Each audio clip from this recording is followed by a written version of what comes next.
Le flot des images négatives concernant l'islam et les pays arabes, alors on ne va pas tous les énumérer, le chaos, les guerres, les réfugiés, le terrorisme, etc. Il y a une éclaircie, c'est l'Algérie d'aujourd'hui. Parce que dans l'Algérie d'aujourd'hui, nous avons des millions de personnes qui manifestent pour la démocratie politique et pour un système de représentation qui leur appartienne en propre. Je pense qu'on ne peut pas être absent de ce mouvement d'aujourd'hui, ce qui est un mouvement qui est en train d'avoir des répercussions, encore une fois, pas simplement dans l'espace méditerranéen, mais à l'échelle de l'ensemble du monde arabe aujourd'hui. Et c'est très important à analyser. Non, je partage ce qu'a dit Benjamin Stora avec les contraintes qui sont les miennes.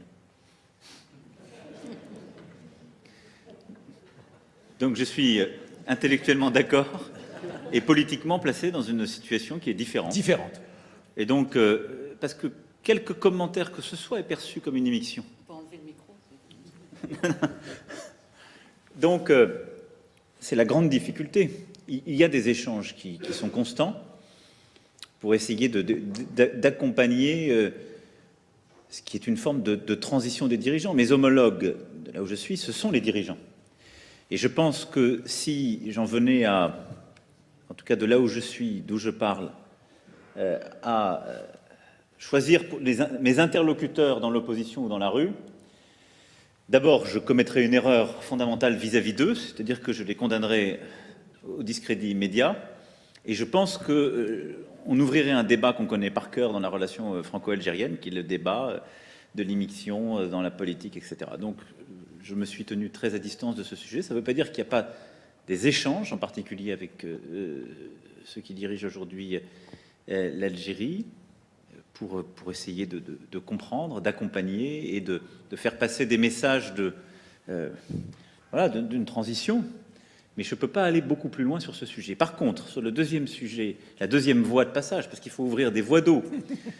D'abord, par rapport à ça, je pense que pour le coup, vous êtes beaucoup plus à même que moi d'agir efficacement.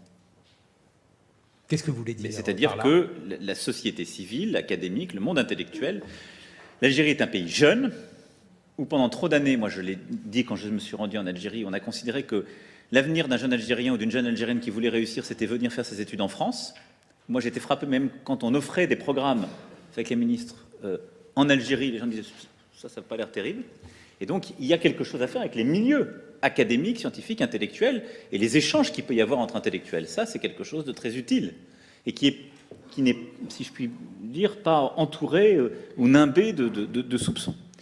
Donc voilà les voies de passage, mais je pense qu'il faut accepter sur ce sujet, compte tenu de notre histoire commune, d'avoir une forme d'art du contournement, en tout cas de politique indirecte, extrêmement respectueuse de la souveraineté et du contexte.